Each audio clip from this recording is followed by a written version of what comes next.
Assalomu alaykum kuzatuvchilarimiz. Sizlarga oson va qulay tarvuz kesish stilini ko'rsatib beramiz. Mana qismlarni olib tashlaymiz.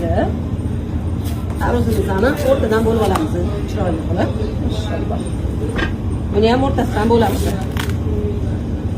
Yana bitta o'rtasidan bo'lib olamiz. Bu tarvuzimizni shu holatda yotqizib olib, ichidan olib tashlaymiz. Shunda qo'yib olamiz. Bu yoq qismidan bir xil qilib. Bu yoq qismidan ham xuddi shuni qo'yib olamiz.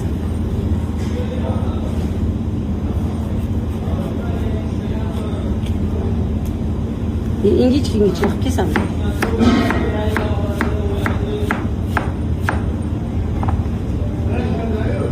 Shuna qilib talinkaga bir tekisda oson, qulay kesilgan sharoitda qilib beramiz. Shpashkalarda shunaqa chiroyli qilib qo'yamiz. Tarvuzimiz tayyor.